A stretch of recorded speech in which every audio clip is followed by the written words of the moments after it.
menga kerak bo'lgan savolimga javob berishlaring kerak. Doktor o'zi kuzatib, roddomga olib chiqqan. Agar javob berishdan bosh tortsalang, пожалуйста, intervyu bermasliklaring ham mumkin. Hozir bizga mana shu kadrlar o'zi ham yetadi-da. Yo'q, olishmayapti-da, ichkaridalar ham, partiyalar ham olmayapti. Hozir qarab chiqaymi masalan? Batga qo'yish kerakmi? Qani sizning qalish turadigan joyni yozib qo'yish kerakmi?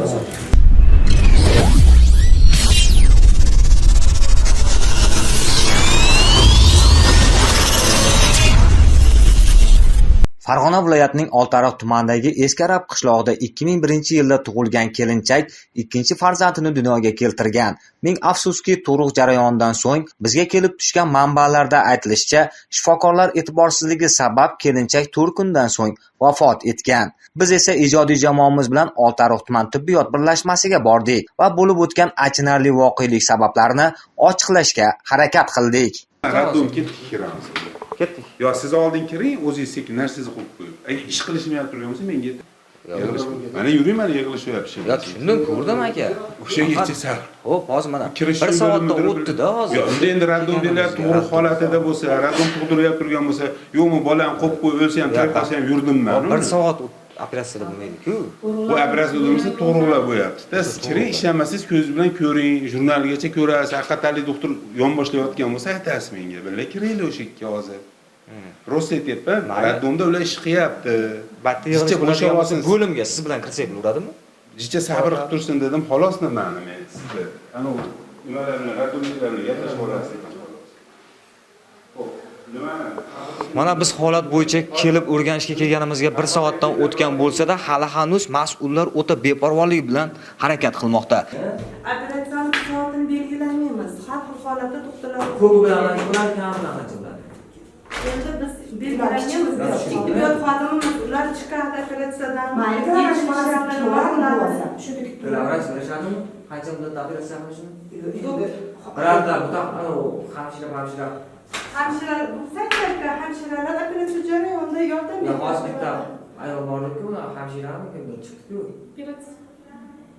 Mana doktor Kunduzxon Nima? Jasurbek. Zafarjon Jasurbek deyapman. Mayli chiqib garashmonsi kiraveradi. Voy, biz opa 3 soatdan turibmiz-da, yana kutish kerak emas. O'shanga operatsiyani yo'q, operatsiya srajetda ishlaysanmi? Nima ishlayman? Men holatni ko'rishim bo'yicha tug'olmay turgan ayol bo'ldi. Unga harakat qilishdi. Endi olib ketishdi. Endi qanchada chiqadi bilmaymiz. Kamisi familiyasimi o'sha ayol? Ayol familiyasini endi bilamiz, so'radim. Biz hamma bilmaymiz-ku, ikkinchidirda. Hozir yo'qotga olib keyin chiqariladimi? Ikkinchi etajdan ayolni damlarini chiqdi-yu, bor nimalarga o'tirgan bo'lsa kerak. Oltiariq tumanini titratgan ushbu voqelik tuman tibbiyot birlashmasi rahbarini pinagini ham buzmadi desak mubolag'a bo'lmaydi. Boisi u yerdagi xodimlarga rahbarning o'rni yo'qmi? Har xil bahonalar ostida yaqin 4 soatda onalik va bolalik bo'yicha o'rinbosarni topib kelishga muvaffaq bo'ldi. Rahbar bechora. 13-kuni sahar soat 3:20 atrofida ayol kelgan, quvg'ida, belida og'riq bilan shikoyati shu bo'lgan. Doktorlar ko'rib baholashgan.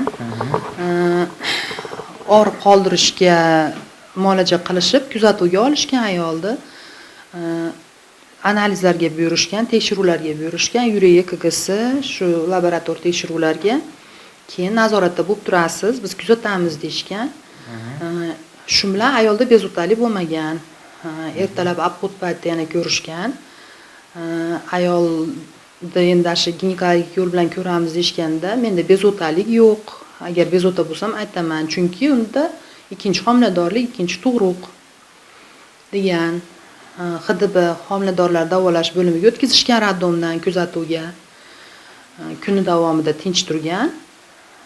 Soat 4:30larda shunaqa quvg'imda yana belimda og'riq paydo bo'lib qoldi deb HDBni doktorga aytgan. Doktor o'zi kuzatib raddomga olib chiqqan. Shu bilan navbatchi, endi 5 bo'lib qoldi orada, navbatchi vrachlar ko'rishib ayolni operatsiyaga tayyorlashni buyurishgan hamshiralarga. Operatsiyaxonaga olib kirishib, bizga bildirilgan fikrlardan bilish qiyin emaski, ushbu bo'lib o'tgan holatda tibbiyot xodimlarining ham biroz emas, anchagina aybdordek tuyulishi hech birimizga sir emas. Ya batga qo'yish kerakmi? Qani silik analiz turadigan joy deb yozib qo'yish kerakmi? Nima edi bular? Chaqiring dedim bekamni. Qo'yasizmi? Bitta oddiy e'tiborsiz. Oqibati. Operatsiya bo'lib turibdi, nima qilsa bu? Qo'yib ko'rasiz. Ha, hozir vaqtingiz. Bunga yaqin. Operasyonni qilib aka. Bizga operasiya dedi. Bularga qaranglar qizlar.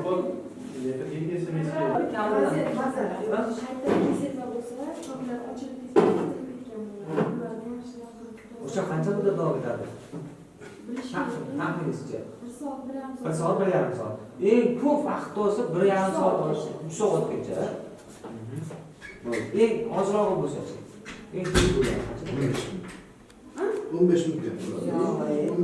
Yo'q, 1 soat. hech qanaqa operatsiya bor, 15 minut. 1 soatdan 3 soatgacha keladi, значит, operatsiyalar. Hozir batda ko'rgan shprislarimiz nima edi? Yo'q. Men ochib ko'rsatdim, shpris dedim. Ignasi bilan shprislar turibdi. Nima vaqt chiqib gapiryapti? Nima edi? Anaqa eshiklarimiz g'ijillamasin deb aptolni yo'g'idi. Bu avtomobil emas, u ko'p, juda ko'p. Ko'p? Ana o'sha. Yo'q, hamma palataga bergandik, nima qilib. Qatdan o'sha avtomobilga olib chiqib. Ovoz tashlab turib qizlarga bor. Ana, qayerga tashlab turibsiz? Bo'ladi. Borib kelib, Yo'q, haqiqatan o'shaqa bo'lsa olib kelding. Bu to'g'ri, qanaqa bo'lishi mumkin? Avtobus bo'lsa, har bittasi bittadan olib qo'yiladi qog'ozga. o'zlarga bunday qilamiz, qolib qo'ydik, yumshatamiz, o'tirishimiz. Yo'q, hop, qog'ozga o'rab qo'yiladi. Har bittasi. Har bittasi отдельно qog'ozga o'rab turibdi.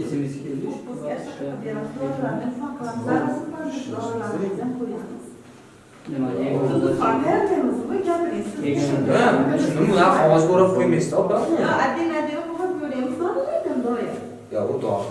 U boshqa narsa, bu shprisdagi dori boshqa narsa. Kim chaqiryapti? Doya chaqiryapti. Siz qaysi doya chaqiryapsiz? Men birozdan telefonda so'rab olyapman. Ana nomerini beraymi? Keling, Maslahatlashib bor deyapti. Zudlik bilan berasiz, tezda. Bolani sizlab qolinglar.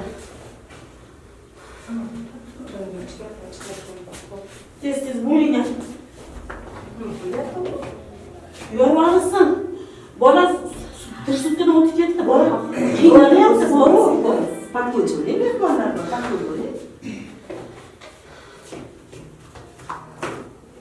Keling, menga bitta gapiring, nima bo'ldi? Nima muammo bo'ldi?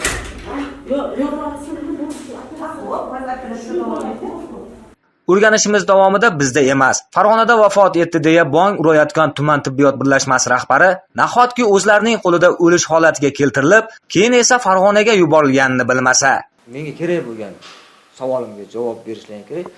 Birinchi kelgan kuni qanaqa bo'lgan ahvoli? Unga birinchi qanday yordam ko'rsatilgan?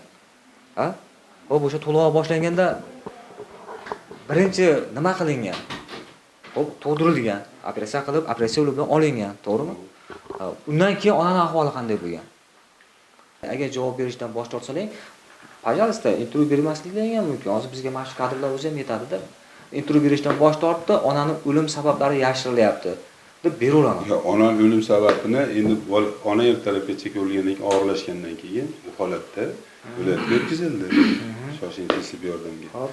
Shoshilinch tibbiy yordamda ular kerakli yordamlar ko'rsatishgan, zarur narsalarni operatsiya qilgan, hammasi yordamlar ko'rsatilgan. Endi undan shu yerda 3-sutkada bo'lmadi, 2 sutka yotishda, Amroxonada 3-sutkada bo'lmadi. Endi uni sudmet tibbiy xulosalariga qarab ko'riladi endi. Nasada birovniga tashxis qo'yishga men ham huquqaman.